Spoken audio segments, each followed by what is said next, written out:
Welcome to a special series of This Week in Canton City Schools, where we will focus on the mental health and wellness of our kids and families. I'm Jacqueline Power, the Broadcast Media Program Instructor here at the Timken Career Campus of McKinley High School and your host today. The Canton City School District continues to partner with the Child and Adolescent Behavioral Health Agency. This agency provides a myriad of resources to the Stark County community and, most importantly, to our students within CCSD. Each month, we will feature resources and strategies to help the mental well-being of our young people. On this episode, we are talking with Mary Kreitz, agency trainer for the Child and Adolescent Behavioral Health Agency, to help us beat the winter blues. Sit tight, all of that starts right now.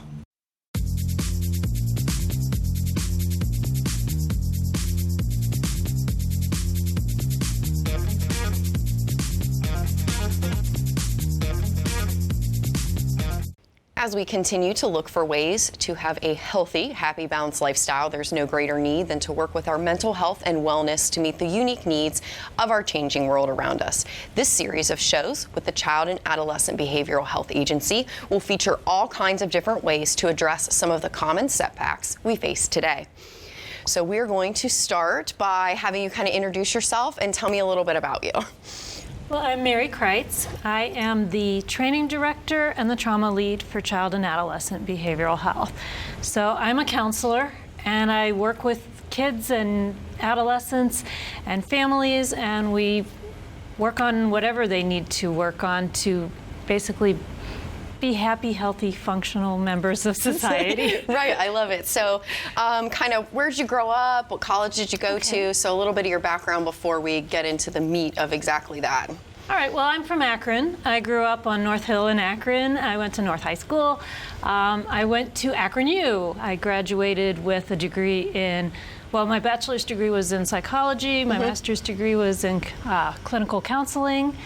And I started here at CNA back in 2002, so I've been here for 20 years working in the Canton area. Yeah. And I have done a lot of different things over time. I've done a lot of office-based outpatient services. I've done home-based services, school-based services, groups, camps. I spent 7 years working in our day treatment program, which is sort of an alternative school setting for kids who have trauma and are finding it difficult to function at their best academically in a typical school setting. So we have a nice combination of therapy and academics for them.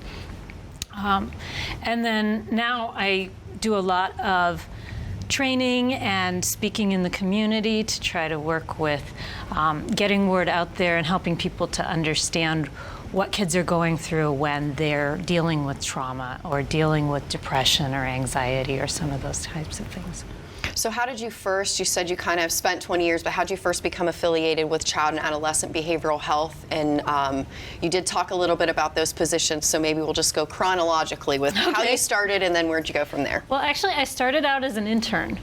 I was working on my doctorate in psychology, and I came in as an intern, and I just really loved the approach that CNA has with trying to be part of the community, not just, oh, I'm here in my office, you come to me and I'll fix you, but let's be part of the community. Let's really work on building resources all throughout the family, all throughout the community. So partway through my internship, I started campaigning, you could hire me and it'd be great and I could do all these great things. And at that time, early childhood services were just starting to really get some attention and groundwork. And that was the population that I love to work with the most, is the really little kids, because they're so vulnerable and so powerless really in their own lives. And when you teach them skills and teach them coping strategies, they have that for the rest of their life. And they're still forming their ideas of who they are and how the world works and what can I expect from other people. And so when bad things happen, they learn negative messages that they carry for a really long time. But when good things happen, they learn these really positive, helpful, healthy things that they will have for the rest of their life. And so I really got in because they were looking for people that could work with those younger kids, and I was like, hey, let me do it. I would love to be able to do that kind of work. And then over time, I got more experience and training working with trauma, and we became more and more aware of how many kids really are affected by trauma. And so I started to really look at my caseload and go, I need more training on this. So I got more training, and then eventually moved into specializing in working with trauma, because I really feel that that's a need that, again, lifelong impact on people. And so if we can help them to deal with it effectively, they've got that for the rest of their life, and we're putting them on a really positive trajectory to be healthy and happy. Yeah, adults. good starting building blocks. Yeah.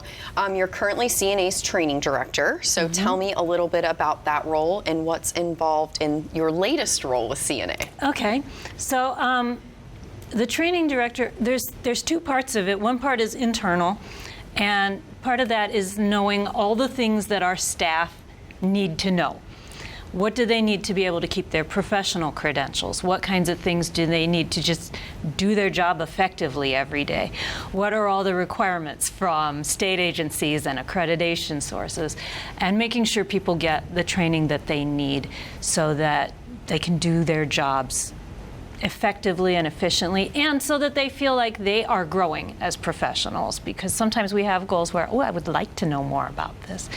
And keeping them abreast of whatever the latest developments in the fields, counseling, social work, psychology, what are the new things that they need to keep abreast of, because sometimes when you're working day to day, it's hard to have time to be able to read the research and find the latest things. So I try to make sure that they're getting all of that, and that it gets boiled down to them in a way that they can, keep their credentials, keep up to date on what they need to do, and really be the most effective with the clients and families that they're working with. The other part of it is more external, where a lot of times we will get requests. For example, the schools, we've had a number of different school systems that have asked, can you come and talk to our teachers and teach them about trauma? Could you come and teach them about anxiety? What are ways that we can help our students, especially with the pandemic when schools closed down and then reopened? A lot of schools wanted to know, how can we support our kids when they come back? How can we be effective in meeting their needs? Because we know that it's more than just they need to learn English and math and science. They also need to be taken care of as people. And so I will put together trainings, I'll put together information to be able to share with other sources. And schools are just one example, but there's a lot of different organizations that have asked us to come and talk or to give them information. And I'm always happy to share it, because if we have information that people can use and they're asking for it, that's a wonderful thing. So I will go and I will do that, and I'll talk to different community groups. I'll put information out. I'll come and do interviews, things like that, because it puts that information out there that people are asking for, and it's useful things that can make people's lives a little bit better. So you've talked a lot about community and kind of that piece, so I understand you're involved in various parts of the community. So if you could explain what role you play in kind of each of these, we'll just kind of go down a list of things. So first, the Children's Network. Okay, the Children's Network, for anyone that's not familiar with who they are the local child advocacy center in Stark County. So when there's been a report made that a kid has been sexually abused or has experienced severe physical abuse, the investigation begins there, where they might come in to be interviewed, they might have a physical exam, all the things that they need to have to be taken care of. And a big part of that is mental health, because what they're going through is awful. And so that has an impact on them mentally and on their family as well. And one of the things that we found over time is, because they're dealing with so much, they're finding out that their kid possibly has been abused. That's a lot for a parent to deal with. It's a lot for a kid to deal with. And they get things thrown at them. Oh, you should follow through with counseling. You should do this. You should do this. Their brain can't process that at the moment. So to help to get them some mental health services, we found that it was really useful if I could just be there at the network.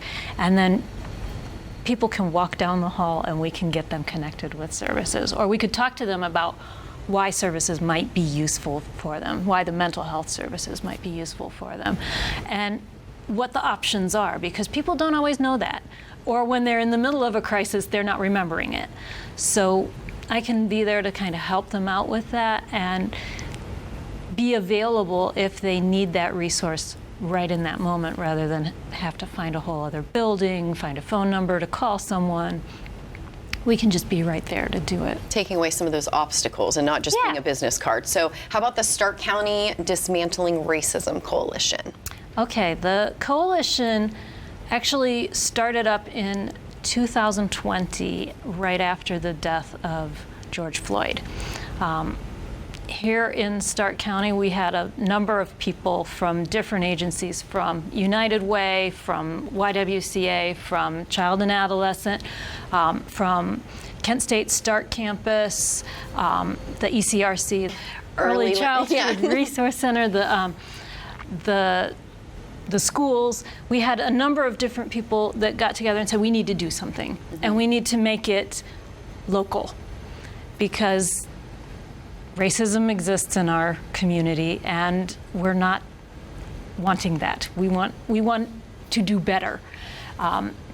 We don't claim that we have all the answers, but we started with developing a 15-day challenge, and the 15-day challenge worked that people got a daily email, and each day there was a different theme, and the emails included links to a podcast or a video or an article you could read to get more information on these different topics. And then they also included things like how to talk to your children about this topic, and some resources that if you wanted to do a deeper dive, here's a really great book you could read about it, or here's where you can get more information, here's how you could get more involved on these things. And we got great response to that. People really enjoyed having the information and having the opportunity to talk about these things, because part of what we also did was encourage people to be part of a discussion about the topics that we put out there. Because once you start thinking about this and talking about it, you do want to talk to other people and see, what do you think? How are you reacting to this? And so we started having those community conversations, and people wanted it to continue. So we've continued, and we have hosted conversations where we will still put out a topic, and part of it is education, but part of it is discussion and sharing our experiences, sharing how we're impacted by these things, sharing what can we do about these things. We've also worked with a few different organizations that have said, we want to try to encourage more of an inclusive and equitable environment in our agency. How can we do that? And so we'll consult with them about trainings, changes, policies they can do in their agency to try to address this, and just to try to take some steps toward improvement, because we all have room for growth. And it's really been a phenomenal experience, because people have shown such reception to it. It's really neat. According to your bio on the website, you work with many kids who have experienced trauma. We kind of said it a little bit earlier. You are certified as a trauma and loss specialist. Please share with our viewers what the certification is and what that process looks like working with trauma with a client. Well, really what that means is that I've done extra training specifically related to trauma and loss, because a lot of times we think we know what it's like, but things that are, the ways that kids are affected by trauma and loss often can look like other things. They might look like anxiety. It might look like this kid is being oppositional. It might look like this kid's not paying attention, or maybe that they're just kind of slow. And then when you realize, oh, wait a minute, their brain is processing things differently because they've been through trauma.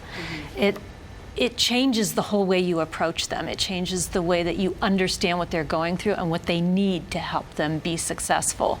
And so really, that whole process of certification was just learning to be able to recognize those things and then learning ways to be able to help kids. What kind of tools can I offer them? What strategies might they need? What are the basic needs that need to be taken care of so that they can be able to move from the part of their brain that's just reactive to I have to survive, to be able to be in the part of their brain that's ready to learn and to go to school and actually care about spelling or math or right. Whatever classes they're being asked to do, to be able to remember the things that they learned yesterday so they can use it again tomorrow. All of that kind of stuff is just so important for the students today. So when a tragedy happens at a school, many times you're called to be one of those counselors that are going to be available to the students. How hard is it to work with kids who may be experiencing a loss for the first time, and what advice are you providing for them in that moment? Okay, it's kind of strange to say it, but it's not hard at all to go in and do that. I mean, obviously, it's hard to see people who are struggling because they're grieving a terrible loss, or they're frightened because they're realizing that, oh my gosh, this could have happened to me. This can happen to people I care about. But the really amazing thing is that the schools are so responsive to it, and they're so willing to reach out and say, hey, can we have some extra help here? Because a lot of times the teachers and the administrators and even the school counselors, they're grieving too. And so recognizing that they need extra help is a huge thing. And what we do when we come in, and I say we because I'm not the only one that goes in and does it, we come in and we're there to kind of assess and triage, are there kids that are really in some serious distress that are going to need more help. And most kids are not at that level. Most kids, what they need is a chance to get accurate information, because a big part of adapting to a loss or to a trauma is accepting the reality of it. Right. And being able to wrap our brains around, oh my gosh, this really happened. Because our first impulse is to say, no, that can't possibly be true. There must have been a mistake. So getting them the accurate information and helping them to process that information as it sinks in. And that can often take a lot of time because we may not realize all the different facets of how that's affecting life. Part of it is processing the emotions that they're having right there of, the grief, the sadness, the fear, the anger, and letting them know that all of those are normal. Because those situations are usually so far out of what is normal that people don't have a frame of reference to be able to say, this is normal or this is not. And very often I'll hear kids say, I feel like I'm going crazy. I started crying and I just can't stop. And then when I tell them, that is normal. That's okay. You're going to cry a lot. And here's some things you can do to take care of yourself. I'm not there to be their therapist in that moment. I'm usually seeing them for one day for a very short period of time. So I'm not going to go into, let's process all the losses you've had in your life, but I'm going to talk about how are you going to take care of yourself today? How are you going to get yourself through this? And sometimes it's basic things like make sure you're drinking water. If you're crying that much, you're using a lot of the fluid in your body. You need to make sure you replenish it. Make sure that you're eating, that you're sleeping. If you're having a hard time sleeping, here's some strategies you can do to help yourself get to sleep tonight. Recognizing that, especially when we're talking about teens, a lot of times they need to process it with each other, because when we're little, we go to our parents. As we get older, it's natural that we start to move away from parents and our family of origin and relate more with our peers. So giving them a chance to safely and appropriately talk together about what's going on and what ways they're affected. And also carefully monitoring that they're not traumatizing each other by saying, oh, here's how awful it's been for me. And someone's like, oh, I didn't realize it was that bad. So some of it is monitoring and keeping it appropriate and keeping it on a healthy focus, but really just letting people know what is going on and how do you get through this. So making sure that they're taking care of themselves, taking care of each other, helping them to know what resources are available if they do need more help, if they're finding that this is having a longer lasting impact on them. Who can they turn to for help? Where can they get whatever they need to get through it in a safe and effective way? Yeah. You give presentation on ACEs. So what does that acronym stand for, and how does that truly affect a child into adulthood? Okay. ACEs are adverse childhood experiences. And there has been a lot of research over time showing that when really awful things happen to us during our childhood, it can have pretty broad impact on our life, and the impact can last well into adulthood. As I said before, when we're children, we're still developing our ideas of who we are, how the world works, what we can expect from other people.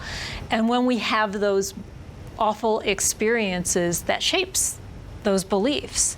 And so when we carry those beliefs forward into our adulthood, it affects the way that we interact with other people. It affects the way that we take care of ourselves. It affects the way that we're willing to accept treatment from other people and what we think we deserve, what we think we're capable of doing. It also affects our ability to think, because when trauma happens, when really awful crises happen, part of what our brain does to protect us and get us through it is that it switches from being up here in the frontal cortex, where we're thinking and planning and rational, to a more primitive part of our brain where we're emotional and reactive, and we are surviving. And that's where those fight or flight kind of impulses are regulated. And so part of it is when you get stuck in that part of your brain, especially if you're having prolonged adverse experiences. So situations like where you're growing up in domestic violence or prolonged abuse, situations where people are in extreme poverty. Their brain doesn't get a break from that. They're in survival mode for years. And when we're in that mode, our body dumps a lot of chemicals into our bodies so that we can react faster, we can fight harder, run faster, react quicker, whatever we need to do to survive. Those chemicals are good for us in the short term because they do help us survive, but they're bad for us in the long term because they take a toll. They make our heart work harder, and eventually our heart gets exhausted. They can cause digestive problems. They can cause lots of different physical ailments. And literally our bodies start to break down over time. Because our thinking is wrapped up in that emotional kinds of thinking. It's hard to focus in school, which makes it harder to learn. It makes it hard to concentrate when you're at work. It makes it hard to plan for things like budgeting. And so people often have financial problems. It affects all different areas of our lives, and people develop coping strategies to try to get through it, but if those are not healthy coping strategies, that can have a long-term impact. So when people look to things like junk food to feel good, or drugs or alcohol to try to numb the pain, those can have long-term health impacts, long-term financial impacts, social impacts, all of that. So helping people to find healthy coping strategies to be able to get through it can make such a huge difference. And being able to find ways to get their needs met that are healthy and productive. So as we transition, now that we're in winter, and we talked a little bit about this before we started, the days are definitely shorter, our nights are a little longer. So what are some of those tips that you can provide for individuals to beat the winter blues? So something that's timely right now. I mean, we have had some heavy topics that you've kind of talked about. So maybe in a lighter sense per se, like those winter blues. let's talk a little bit about there. So, well, and the first thing I would say is just to recognize that's a real thing. That it's not just me feeling weird. It's a real thing that having less exposure to light affects our moods. Sometimes things going on, as much as they're joyful, holidays can be really joyful, but they can also be really stressful. And not everybody has positive associations with holidays, and not everybody celebrates holidays at this time of year. So a lot of that can be stressful. To alleviate that, one of the best things we can do is play. Making sure we're planning and making time for things that we enjoy. Doing things with people that matter to us. And being realistic. Do I really need to have this ginormous display of lights in front of my house? If that's causing a lot of stress to me, maybe I don't. If it brings joy to my life, then maybe I do. Do I need to bake a lot of Christmas cookies? Again, if it brings joy to my life, yes, then maybe that's something I want to do. If it's just causing more stress and strain, then maybe that is something I can skip this year or downsize. So maybe I don't need to make 10 different kinds. 2 might be good, you know? Or doesn't have to be so dramatic, right? Yeah, or bring people in and do it with them rather than like, I need to get all of this done. Maybe the act of doing it becomes a social interaction and it becomes more fun because we're doing it together and we can, you know, put on some good music, bake a bunch of cookies, and who cares how they look, you know? Yeah, right. So obviously you touched on, you know, holidays and kind of being home a little bit like that. So let's just talk real quick. We just have a couple of minutes to wrap up. So what are some signs parents could be looking for to make sure their child is not struggling with their mental health in the winter months? We've kind of talked from that adult perspective, but from that kid perspective, what can I look for as a mom? Well, really the biggest, best tool you have is your knowledge of your kid. You know what's normal for them, and when you're seeing them acting a way that is not normal for them, that's when you want to start going, what's going on here, and asking the questions. When you see them being more irritable than usual, because honestly, for a lot of kids, depression doesn't come out as sadness. It comes out as irritability and anger and boredom. When the kid is not able to enjoy the things that they normally enjoy, that the things that usually their face would light up and they're like, oh great, we get to do that. It's not. They're like, oh, do we have to? That's when you want to start going, hey, what's going on there? And as a parent, don't be afraid to ask that. If you're starting to be concerned about your kid, let them know, hey, this is what I'm seeing and I'm worried about you. Are you okay? And be sure to ask that in a way that doesn't just prompt that automatic, sure, I'm fine kind of answer. So if parents feel like their child is struggling and would like some help, what is a good number to call for CNA?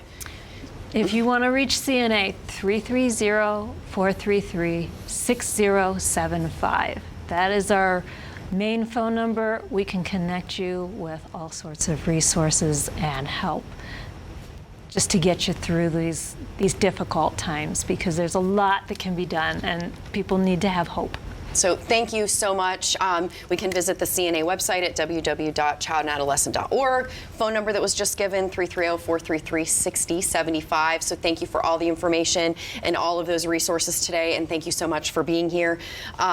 Thanks to Dan Mucci, Marketing Development Coordinator of out of the Office of Mission Advancement of Child and Adolescent Behavioral Health, for helping coordinate this episode and future episodes. As for the TV11 staff, we will continue to bring you an inside look at our district each week.